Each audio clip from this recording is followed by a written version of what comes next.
할렐루야. 네, 반갑습니다. 별로 안 반갑습니까? 반갑습니다. 네, 우리 옆에 분들하고 한번 인사하겠습니다. 당신은 꼭 필요한 사람입니다. 경상도는 훈련이 안 돼서 그런지 옆에 분들하고 인사하겠습니다. 근데 저를 보고 인사를 하시는 분들이 꽤 많아요. 한번 더 인사하겠습니다. 당신은 하나님의 영광을 위해 꼭 필요한 사람입니다. 아멘이십니까? 아멘. 바뀌었네요. 5년 전에 비해서 더 화려해지고 더 좋아졌습니다. 얼굴은 그대로인데, 그죠? 찬양 은혜롭게 잘 들었고 하나님도 기뻐하셨으리라 생각합니다. 아멘입니까? 너 중학생이었는데. 예솔이가 벌써 청년부가 돼가지고. 예솔이 맞죠, 이름? 예. 신기하네요.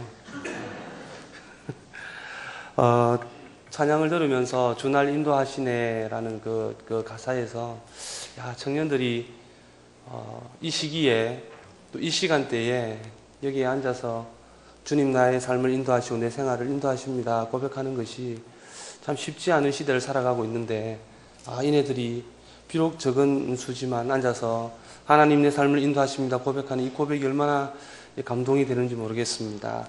바라기는 우리 남부민중앙교회에 우리 청년부 이 자리가 가득 차서 힘있게 하나님 앞에 하나님 내 삶을 인도하시는 분입니다 고백할 수 있는 그런 역사가 일어나게 되기를 예수님의 이름으로 축복합니다.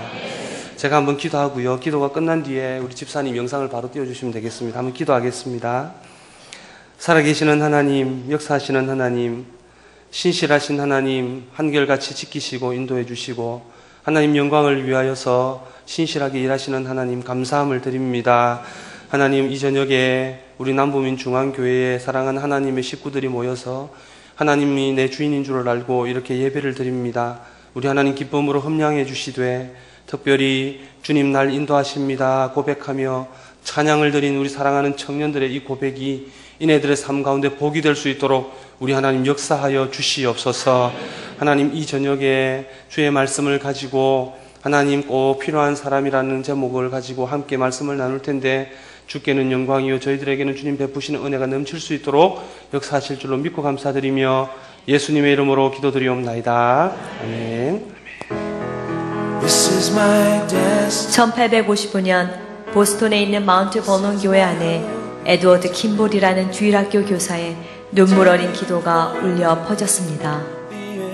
한 영혼을 천하보다 사랑하시는 주님, 저에게 맡겨주신 한 영혼을 위해 오늘도 기도합니다. 이 아이가 주님을 만나고 거듭난 삶을 살게 하시옵소서. 기도를 마친 킴볼은 학생이 일하는 구두방을 찾아가 예수 그리스도의 사랑을 전했습니다. 그날 킴볼의 진실한 나눔을 통해 하나님은 소년의 마음을 여셨고 구원의 감격을 맛보게 하셨습니다. 이 소년이 바로 100만 명을 전도한 19세기 최고의 복음 전도자 D.L. 무디였습니다. 훗날 무디는 영국에 전도 여행을 가서 프레드릭 마이어가 담임하는 교회에서 설교를 했습니다. 그 설교를 통해 마이어는 큰 도전을 받고 무디와 같은 순회 전도자가 되어 전 세계를 다니며 복음을 전했습니다. 몇 년 후 마이어는 미국의 무디 신학교에서 강의를 하게 되었습니다. 그 강의를 통해 한 청년이 하나님께 온전히 헌신하게 되었는데 그가 바로 미국의 유명한 부흥사로 한국에 와서 100만인 구령운동에 불을 지핀 윌버 체프만이었습니다. 체프만이 각지를 다니며 복음전도 캠페인을 할 때 옆에서 체프만을 도우며 목회를 배우고 영향을 받았던 메이저리그 야구 선수 출신의 청년이 있었습니다.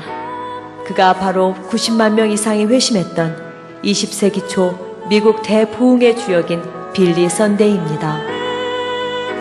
1924년 빌리 선데이 집회에서 감동을 받은 한 기독교 모임에서 도시 복음화를 위한 기도를 시작했습니다. 5년 후 그들은 모르드게 햄이라는 전도자를 초청해 부흥회를 열었는데 그때 16살의 한 소년이 자신의 삶을 주님께 헌신하기로 결정했습니다. 그 소년이 바로 역사상 가장 탁월한 복음 전도자로 수백만 명을 주님께 인도한 빌리 그레함입니다. 한 영혼을 사랑하였던 주일학교 교사 한 사람을 통해 하나님은 수백만 명이 구원받는 놀라운 일을 행하신 것입니다. 오늘도 하나님은 한 영혼을 사랑하는 한 사람, 한 영혼을 위해 눈물로 기도하는 한 사람, 그리고 한 영혼에게 생명의 복음을 전하는 한 사람을 찾고 계십니다. 오늘 우리가 이 자리에서 그 한 사람이 되기로 순종할 때 우리는 보게 될 것입니다. 이 40일 대각선 기도회의 강구가 수백만, 아니 여기까지 안 보셔도 됩니다. 예. 앞쪽에 나와 있는 한 사람의 위대함에 대해서 함께 나누고 싶어서 영상을 준비했습니다. 한 교사로부터 시작해서 D.L. 무디가 탄생했고, D.L. 무디로부터 출발한 그 한 사람의 영향력이 빌리 그레함 목사님까지 이렇게 전달되어지는 그런 영상입니다. 교사의 이런 위대함, 교사의 영향력이 얼마나 큰가라는 것을 영상에서 우리가 확인할 수 있었습니다. 교사 선생님들 부담되시죠? 부담 드리기 위해서 이게 보여드린 건 아니고요. 그만큼 그 교사라는 자리가 다음 세대에게 있어서는 얼마나 중요한 자리요, 꼭 필요한 자리인지 그것을 함께 나누기 위해서 영상을 함께 보았습니다. 오늘 설교 제목을 죄송합니다만 한번 따라해 보실까요? 꼭 필요한 사람. 꼭 필요한 사람. 예, 사실 이 교회들마다 이 교사 헌신 예배가 1월 달에 다 대부분 다 있거든요. 다른 헌신 예배 이전에 늘 교사 헌신 예배를 이렇게 먼저 이렇게 합니다. 왜냐하면 이 다음 세대가 교회에 있어서 정말 중요하기 때문에 그렇습니다. 이 중요한 헌신 예배에 이 부족한 자를 이 헌신 예배 이 설교를 좀 맡아달라고 담임 목사님께서 말씀을 하셔서 한 달 내도록 고민을 했습니다. 야, 이 중요한 자리에 이 다음 세대들을 이렇게 양육하는 교사 선생님들을 헌신하는 그 자리에 어떤 말씀이 좋을까 굉장히 부담을 가지고 기도하며 이렇게 고민을 했었더랬습니다. 제목이 뭐가 좋을까 고민하다가 고민하면 할수록 인간적인 고민은 머리만 아프더라고요. 그래서 하나님 앞에 기도하면서 하나님 어떤 제목이 좋을까요? 이렇게 질문을 되뇌이며 기도하는 중에 교사들은 꼭 필요한 사람이지 교회에, 그리고 다음 세대들을 위해서 꼭 필요한 사람이지 라는 어떤 그런 마음에 말씀에 그런 마음이 있어서 뭐 평범하게 꼭 필요한 사람 이렇게 설교를 한번 정해봤습니다. 그런데 오늘 이 설교에 목적어가 없고 주어가 없죠. 그래서 우리가 오늘 목적어를 한번 붙이고 주어를 이렇게 붙이면서 말씀을 한번 시작해 보려고 합니다. 목적어를 넣어보면 여러분 어떻게 넣을 수 있겠습니까? 누구를 위해 꼭 필요한 사람일까요, 여러분? 누구를 위해 필요할까요? 예, 하나님을 위해. 이러면 뭐 좀 이상한 것 같고요. 하나님의 역사를 위해, 또는 교사니까 다음 세대들을 위해 꼭 필요한 사람이겠죠. 주어는 오늘 헌신 예배가 교사 헌신 예배니까요. 주어를 교사로 한번 넣으면 좋을 것 같아요. 그래서 이 설교 제목을 완성하면 이렇게 완성할 수 있습니다. 교사는 하나님의 다음 세대를 위해 꼭 뭐한 사람? 필요한 사람. 아멘입니까? 아멘. 우리 장로님께 여쭈었더니, 위원장 장로님께 여쭈었더니 교사가 약 한 100명 정도 된다고 그렇게 말씀을 하시더라고요. 와, 100명이 작은 수가 아니거든요. 엄청나게 많은 수 아니겠습니까? 이 100명의 교사 선생님들께서 내가 이 다음 세대들을 위해서 꼭 필요한, 하나님의 다음 세대를 위해서 꼭 필요한 한 사람이다 라는 마음의 확신과 믿음을 가지고 기쁨으로 순종하며 달려갈 때에 우리 다음 세대가 그 교사 선생님으로 인하여서 부흥하고 성장하고 예수 닮는 그런 일꾼들이 많이 탄생할 줄로 저는 믿습니다. 그러니 교사 선생님 여러분들은 다음 세대를 위해서 하나님 예비하신 꼭 필요한 사람임을 기억하시면서 오늘 말씀을 통해서 함께 결단하며 나가도록 하겠습니다. 여호수아서는 크게 이 두 부분으로 구성되어져 있습니다. 한 부분은 1장부터 12장까지입니다. 이 내용들은 주로 전쟁에 대한 내용이 잘 등장하고 있습니다. 그리고 두 번째 부분은 13장부터 끝장까지입니다. 이 13장부터 끝장까지는 주로 여호수아가 이스라엘 지파들에게 땅을 분배하는 그런 장면이 등장을 합니다. 그래서 여호수아는 크게 나누면 두 부분, 1장부터 12장까지의 전쟁의 기록들과 13장부터 끝장까지의 하나님 땅의 분배, 약속하신 그 땅의 분배에 대해서 우리에게 잘 보여주고 있습니다. 오늘 우리가 나누었던 1장 10절부터 18절까지의 이 말씀을 우리가 좀 잘 이해하기 위해서는 잠깐 여호수아 뒷장에 나오는 것들을 사건을 좀 나누고 오늘 장으로 다시 들어오는 것이 유익할 것 같습니다. 여러분, 여호수아를 가만히 보면 이 14차례의 전투가 등장을 합니다. 14번 정도의 전투가 등장을 하고요. 총 이 31개의 족속과 싸움을 하게 됩니다. 그것이 어디 나오냐면 12장에 보면 이 이스라엘 백성들이 한 사람 한 사람 싸웠던 족속들을 이렇게 계수하는 것이 나오는데 거기에 보면 31개의 족속과 싸웠던 것을 우리가 알 수 있습니다. 전쟁의 내용은 총 14차례 나오지만 만났던 족속들은 31족속을 만나서 그렇게 치열하게 전쟁을 했습니다. 그런데 여러분, 이 중에 최초로 실패한 전투가 있습니다. 혹시 교사 선생님 여러분 어디에 앉아 계시나요? 여기 앉아 계시죠? 예, 옛날 5년 전에 제가 헌신 예배를 할 때 헌신 예배 당사자들은 여기 다 앉더라고요. 지금도 그렇습니까? 예, 할렐루야. 잘 걸렸습니다. 예, 14차례의 전투와 31족속을 만나서 싸움을 하는데 최초로 실패한 전투가 있습니다. 혹시 아십니까? 할렐루야. 야, 교사 선생님들 수준이 높네요. 예. 아이성 전투입니다. 왜 실패했는지 혹시 아십니까? 왜 실패했는지 혹시 아십니까? 뭐 이야기하자면 그건 길잖아요. 그죠? 차차 한번 생각해 보지요.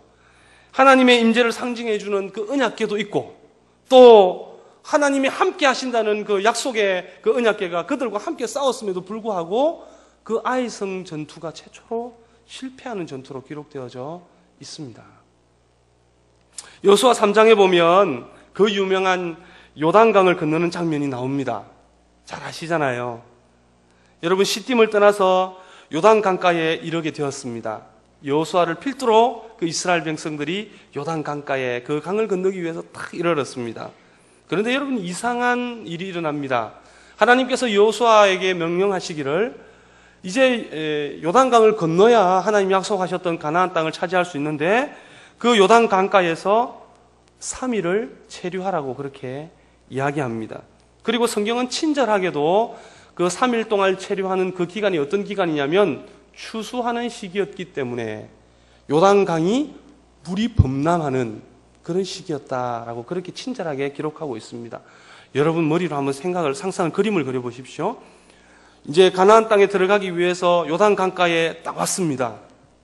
그리고는 그 이제 요단강을 건너려고 하는데 하나님이 난데없이 말씀하시기를 3일 동안 웨이트해라고 그럽니다. 기다리라고 그래요. 그런데 그 시기를 가만히 봤더니 기다리면서 보는데 요단강이 어떻게 하고 있습니까? 물이 철철 흘러 넘치고 있는 거예요. 여러분 이상하지 않습니까? 하나님께서 왜 3일 동안 거기에 머무르게 하시면서 철철철 흘러 넘치는 그 요단 강물을 보게 하셨을까? 그 요단 강물 흘러 넘치는 그 요단 강물을 보고 있는 이스라엘 백성들의 그 마음은 어땠을까? 여러분 궁금하지 않으십니까? 왜 3일을 머무르라고 하셨을까요? 계속해서 5장에 넘어가 보면 이제 요단 강을 딱 건너서 하나님 약속하셨던 적각불이 흐르는 가나안 땅을 딱 들어갑니다. 그리고는 이제 본격적으로 전투를 해야만 합니다. 그런데 요단강을 건너자마자 하나님께서 이스라엘 백성에게 길갈에서 한 명령을 내리시지요. 어떤 명령입니까? 할례를 행하라는 거예요. 남자들은 할례를 행하라. 여러분 지금 가나안 족속들은 요단강을 가르고 지나왔던 그 이스라엘 백성들을 초긴장하며 지금 경계를 하고 있습니다. 어떻게 하면 빈틈을 찾아서 저들을 썰어버릴까? 지금 가나안 땅에 있는 족속들은 그들과 싸우기 위해서 지금 초긴장을 하고 있는데 하나님께서 그 이스라엘 백성들에게 길갈에서 남자들은 모두가 다 할례를 받아야 된다. 할례를 행하라. 그렇게 이야기합니다. 아시는 분들은 아시겠습니다만은 할례, 여러분 이게 상식적으로 맞지 않는 말이잖아요. 우리 남성 동지들은 잘 아시지 않습니까? 할례라는 것이 비록 큰 수술은 아니지만 그 할례를 해가고 난 뒤에는 며칠 동안은 꼼짝없이 움직이지 못하고 있어야 된다는 것을 우리는 잘 알고 있습니다. 웃고 있는 여성 동지들은 뭘까요 도대체? 꼼짝을 못하거든요. 여러분 전쟁은 남자가 합니까 여자가 합니까? 여자가 한단 말입니다. 지금 이스라엘과 싸우기 위해서 가나안 땅에서는 지금 초비상에 걸려서 경계태세를 하고 싸울 준비를 하고 있는데 싸워야 될 그 남자들을 향하여서 하나님께서 말씀하시기를 할례를 행하라고 그렇게 이야기하십니다. 여러분 왜 그러셨을까요? 그러면서 6장에 바로 다음 장 6장에 넘어가 보면 여러분들이 너무너무 잘 알고 계시는 여리고성 함락 그런 장면이 나옵니다. 여러분 여리고성을 어떻게 함락시키셨습니까? 사랑하는 교사 여러분, 이 여리고성을 어떻게 함락시켰습니까? 하나님께서 이스라엘 백성들 첫째, 제가 뭐 요즘엔 객관식이 그죠? 객관식으로 해야 말을 하죠. 첫째, 이스라엘 백성들의 전투력이 뛰어났다. 둘째, 이스라엘 백성들이 무장한 그 무기가 최첨단 무기였다. 셋째, 그들은 하나님 앞에 순종했다. 1번, 2번, 3번 중에 몇 번입니까? 네, 3번. 우리 자축하는 의미에서 박수 한번 할까요? 네. 잘하셨습니다. 3번입니다. 3번. 여러분들이 그냥 너무 시시하게 3번이라고 하셨든지 아니면 가슴에 와닿게 3번이라고 하셨든지 상관없습니다. 정답은 3번입니다.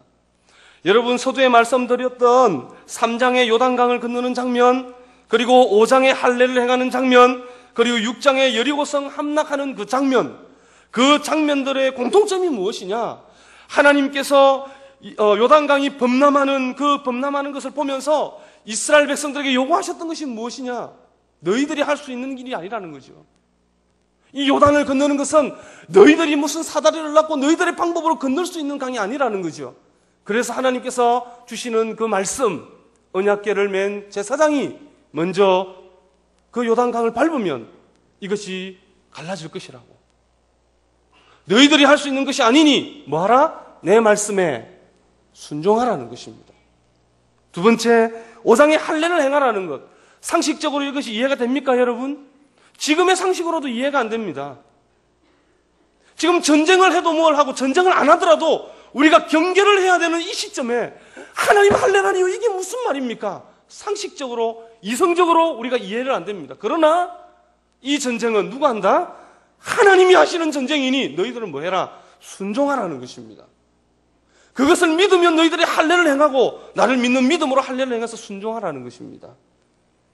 여러분 여리고성 함락이 그 절정을 우리에게 보여주지 않습니까? 뭐라고 주님이 명령을 내리십니까? 여리고성, 고고학자들에 의하면 이 여리고성은요 벽이 이중으로 되어 있었답니다. 지금 이제 발굴되어져서 막 보잖아요. 벽이 이중으로 되어 있는데 겉벽이 3m라요. 3m. 2m에서 3m. 여러분 2m에서 3m면 제가 1m 77이거든요. 제 키가요. 제 한 2배 정도 안 되겠습니까? 그 두께로. 그러니까 지금 앉아 계시는 이 장의자 두께만한 벽이 외벽이 있었다라는 거죠. 그리고 이 외벽을 중심으로 5m 거리를 두고 그 안에 내벽이 하나 더 있는데 이 두께는 약 5m랍니다. 5m. 남부민 중앙교회 성도님들은 이런 5m 벽이다 이런 거 별로 안 시시해가지고 그죠? 벽이 한 100m쯤은 돼야 뭐 그걸 벽이라고 쳐주지. 5m라면 여러분 이거 두 개 합친 것보다 더 커요. 장애자.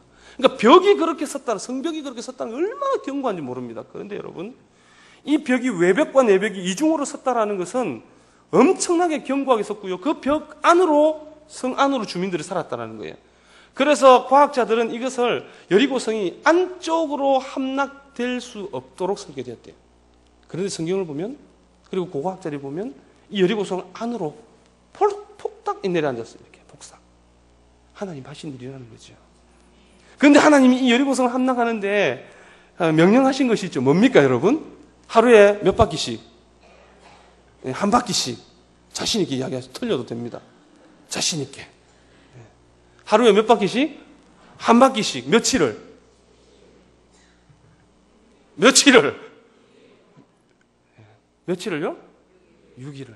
마지막 7일째는 7바퀴를 하고.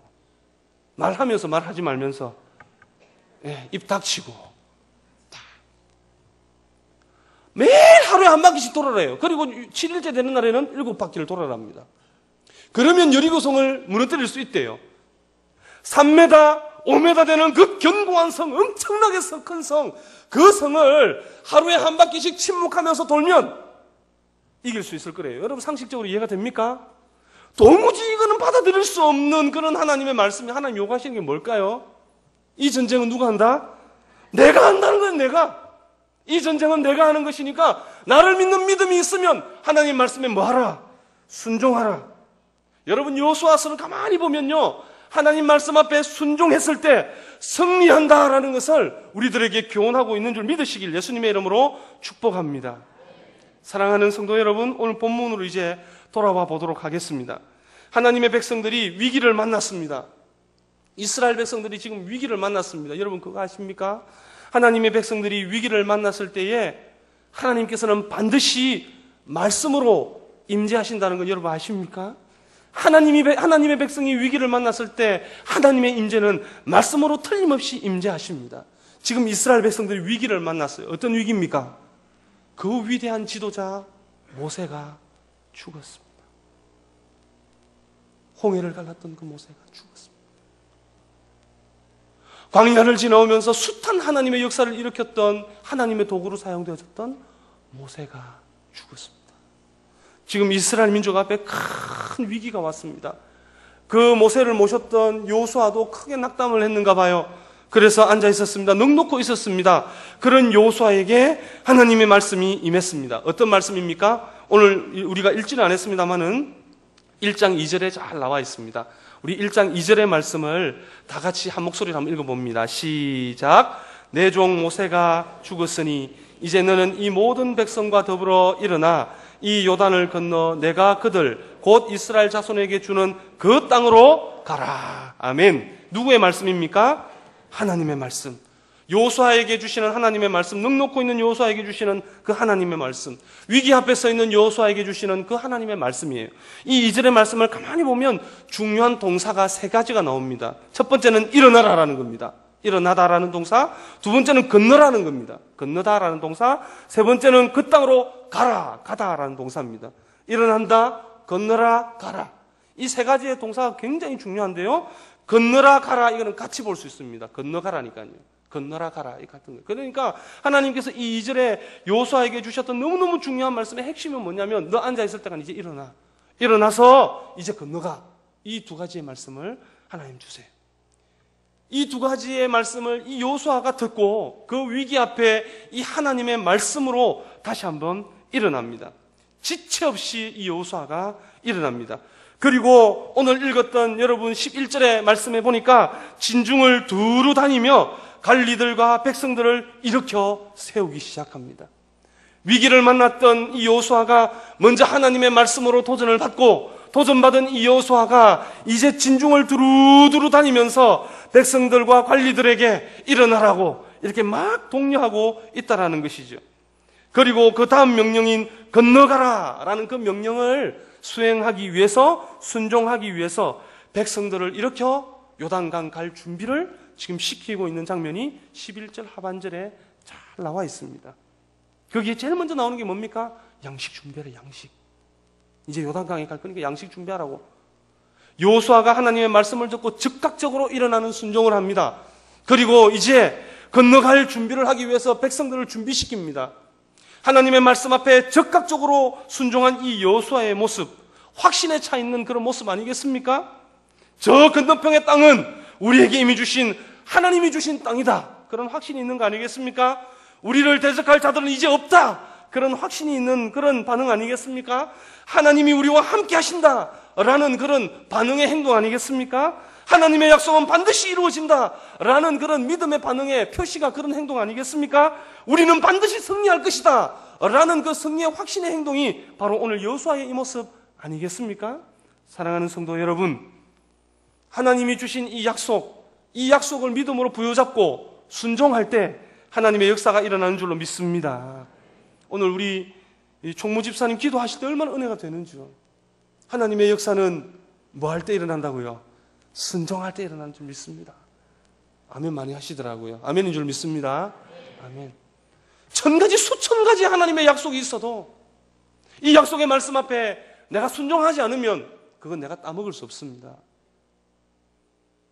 단 한 가지 하나님의 말씀이라 하더라도 이 말씀이 하나님의 말씀인 줄 알고 내가 순종하면 그 말씀이 곧 내 삶의 열매가 될 줄로 믿습니다.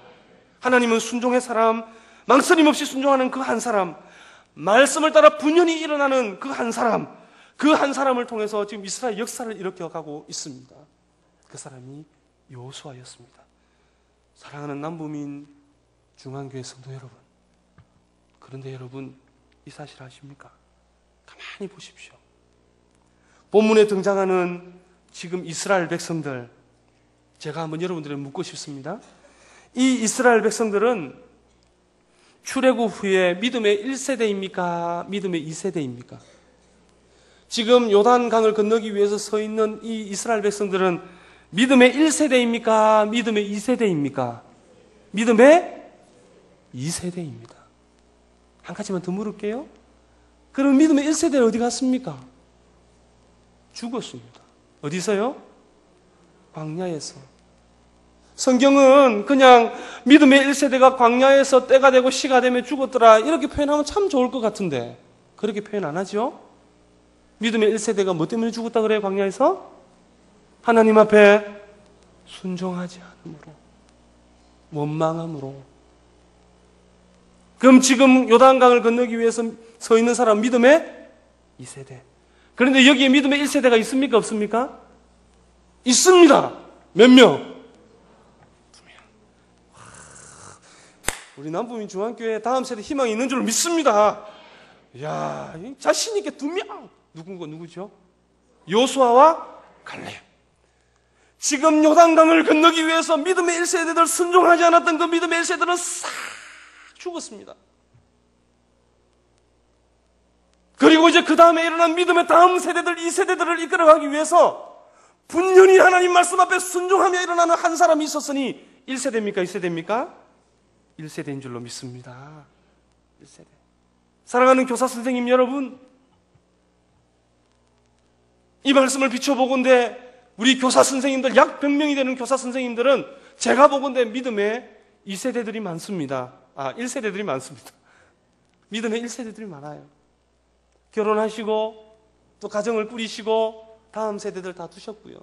설령 결혼을 하지 않으셨다 하더라도 다음 세대들을 바라보면서 지금 걸어가고 있는 신앙생활을 하고 있습니다. 믿음의 1세대들이 많습니다. 여러분 그거 기억하셔야 돼요.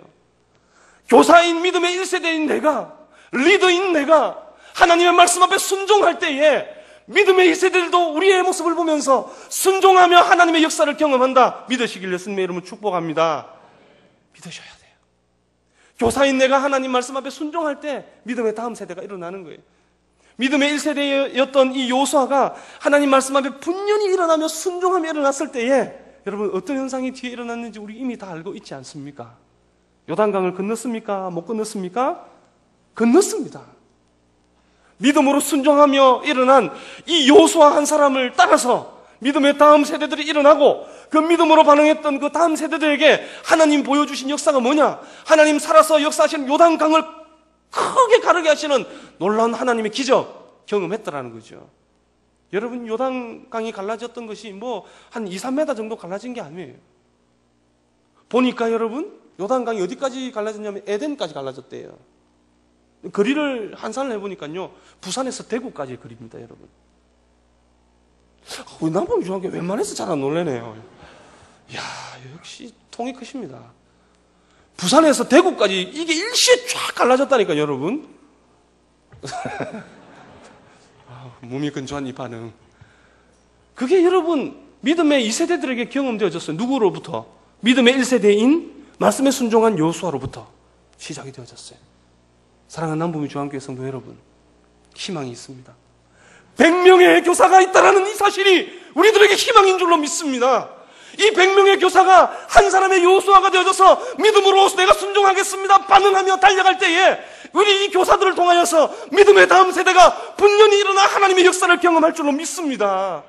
그래서 이 빈자리가, 이 자리가 믿음의 다음 세대들로 가득 차서 하나님의 영광을 선언하는 살아있는 교회 남부민중앙교회 될 줄로 예수님의 이름으로 믿고 축복합니다.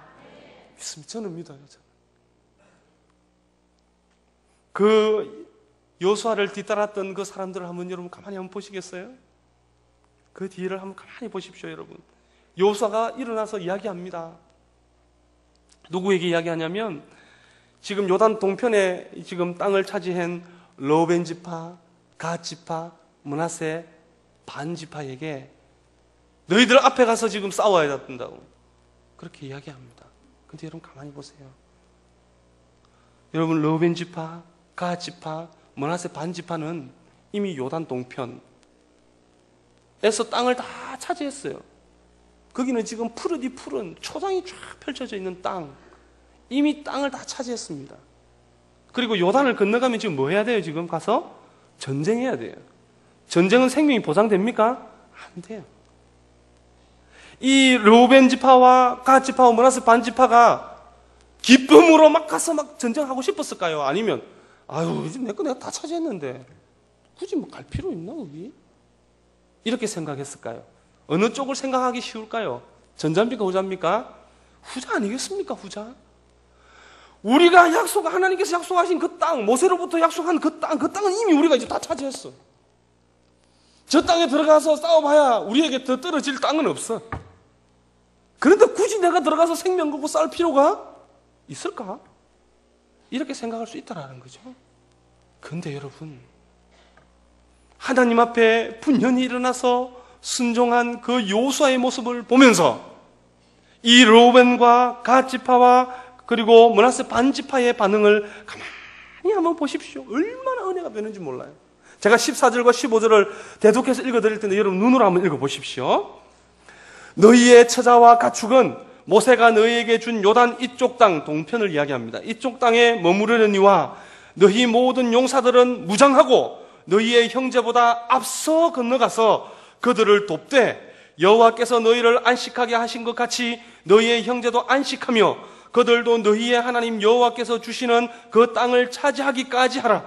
그리고 너희는 너희 소유지 곧 여호와의 종 모세가 너희에게 준 요단 이쪽에 해 돋는 곳으로 돌아와서 그것을 차지할지니라.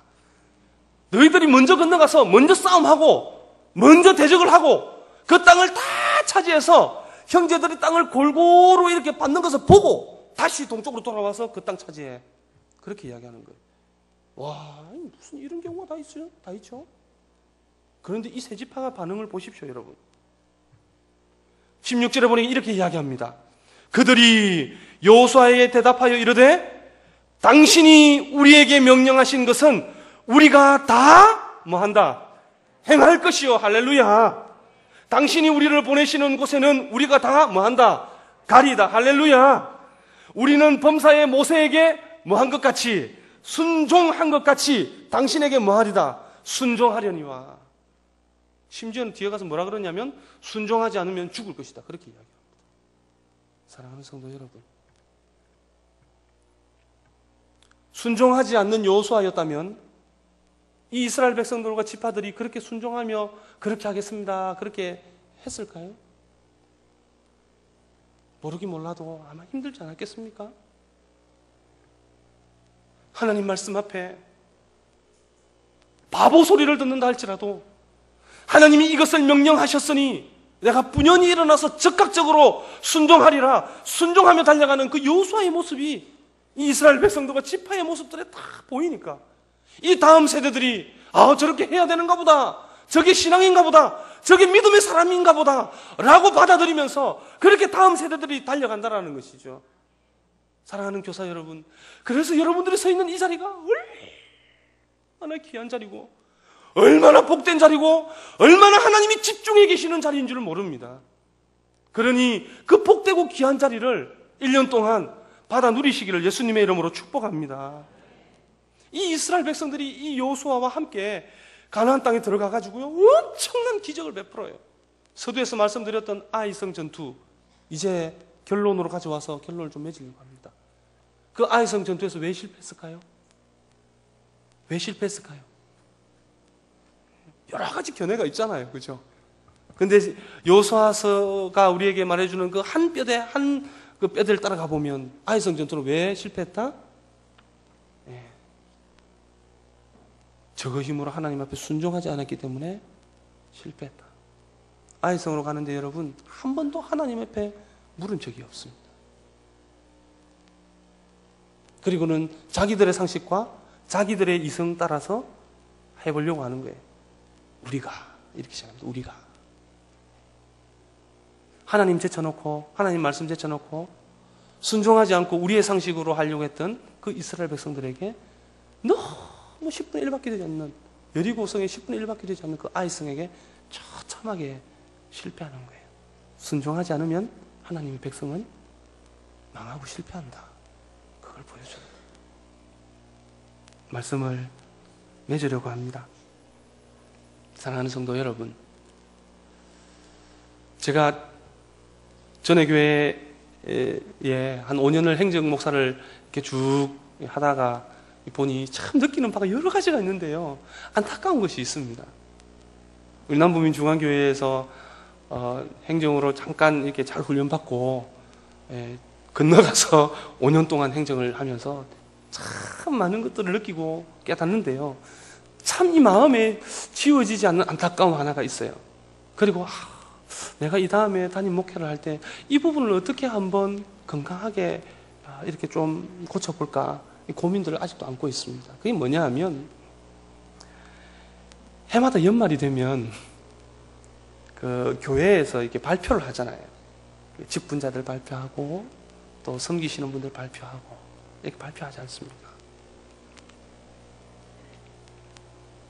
여러분 그 발표할 때 얼마나 이 중직 담임 목사님 위세에서 장로님들과 당회들이 얼마나 이 머리를 싸매는지 여러분 잘 모르시죠? 예전에 저도 몰랐습니다, 여러분. 근데 가까이에서 수정 들며 보니 참 머리를 많이 이렇게 싸매시더라고요. 행여나 누가 상처받지는 않을까. 이 몇백 명 되는데 그 한 사람들을 다 기억하려면 얼마나 머리가 아프시겠어요, 그죠? 그런데 믿음을 보고 이분은 예배 생활과 믿음을 봤을 때는 이 정도는 헌신을 해야 된다라고 생각을 하시고 딱 임명을 하신단 말이죠. 막 임명을 하세요. 그리고는 12월에 딱 발표를 하십니다. 그런데 어김없이 나타나는 현상이 있습니다. 어김없이. 남부민 중앙교회는 잘 모르겠습니다. 어김없이 나타나는 현상이 그게 뭐냐면 나 못하겠다고. 오늘 또 시켰다고 교사를. 나 할 수 없는데 왜 시키지? 시간도 없고 회사 바빠 죽겠는데. 목사님은 아무것도 내 삶을 모르면서 또 시켰다고. 여러분 그 목사님이 시켰습니까? 하나님이 임명하셨습니까? 이게 잘 인정되지 않는다는 현실, 이것이 저의 숙제입니다. 아직. 여러분 하나님이 이 시대에도 일하고 계시는 줄 믿으십니까? 아멘. 하나님 지금 이 시대에도 요단강을 가르시기로 마음만 잡수시면 가르신다는 사실 여러분 믿으십니까? 아멘. 하나님 역사하시고 일하시기만 하면 우리 남부민 중앙교회가 하나님의 역사로 하나님의 영광을 선언하는 그 성령의 충만하시면 이 자리가 가득가득 채워져서 빈자리가 없을 정도로 역사한다는 거 여러분 믿으십니까? 믿어요. 근데 어떻게 하나님 그렇게 역사할까요? 하나님이 빡 나타나가지고 야 내가 하나님이야 이제부터 너희들 나가서 한 사람씩 전도해와 안 오면 내가 불을 내려서 너희들 망하게 할까? 이렇게 할까요? 적어도 우리 상식으로 그러실 분 아니죠, 하나님께서. 만약 하나님 그러실 것 같다 그러면 하나님에 대해서 공부를 좀 더 하셔야 됩니다. 그럼 하나님 어떻게 하실까요? 야 너희들 가만히 있어 이제. 내가 여기 남부민 요 앞쪽으로 나가가지고 여기 자갈치 시장과 남포동 일대를 쫙 다니면서 내가 그 뜰거지들을 다 내가 데리고 올 테니까 너희들 가만히 있어. 이렇게 일하실까요? 이것도 아닌 이렇게 일하신다고요? 큰일 날 소리를. 이렇게 하실 것 같지도 않아요, 성경을 봤을 때. 그럼 어떻게 일하실까요, 하나님이? 따라합시다. 하나님은 사람을 통해 일하십니다. 믿으십니까? 아멘이에요, 아멘. 남부민 중앙교회를 위해서 하나님께서 사람들을 세우십니다. 제일 선두에 세우신 분 누구죠? 네, 김중식 담임 목사님을 제일 선두에 세우셨다라는 거예요. 그런데 여러분, 하나님이 사람을 이렇게 세우셨다라는 이 사실이 인정을 안 되는 신앙과 믿음이 있다라는 것이 너무너무 안타까워. 그게 어디에서 나오냐면 해마다 임명할 때 그게 잘 이게 나오더라고요. 너 오늘 또 교사했다고. 왜 교사 시켜놨냐고. 나 진짜 이해가 안 된다고. 담임 목사님한테 직접 이야기할 수는 없고 행정실로 팍 달려옵니다. 그리고 행정 목사님 앞에 와가지고 목사 앞에 와서 펼쳐놓고 이 뭐냐고. 누구 허락받고 여기 지금 이름 여기 넣어놨냐고. 나 교사 오라 못한다고. 그럼 제가 뭐라 그럴까요? 그러시냐고. 멱살을 잡고 싶지만, 네. 그렇게 하고 싶지만, 그렇게 하면 안 되잖아요. 이야기합니다. 차근차근 1시간, 2시간 이야기합니다. 결국 핵심이 뭡니까? 집사님, 교사 임명을 누가 하셨습니까? 그러면 말을 못해요. 사랑하는 우리 남부민중앙교회 100여 명의 교사 선생님 여러분, 여러분들을 2015년도에 교사로 누가 임명하셨습니까? 누가 임명하셨습니까? 하나님이 임명하셨어요. 아멘입니까? 누구를 통해서? 하나님 세우신 목사님과 당의 장로님들을 통해서 여러분들의 최소한의 신앙을 보고 임명한 거예요. 여러분, 그렇게 하나님이 역사하시고 일하시는 줄 믿습니다. 이것을 믿는 사람은 그 하나님의 부르심 앞에 순종할 수 있는 줄 믿어요. 그런데 이게 안 믿어지면 순종이 안 되는 거예요. 그 목사님이 시켰지 뭐. 그 장로님이 시켰지 뭐. 장로님 친하니까 뭐 내가 또 이름 넣겠지 뭐. 이렇게 되면 순종이 잘 안 되는 거예요. 왜? 사람이 한 거니까.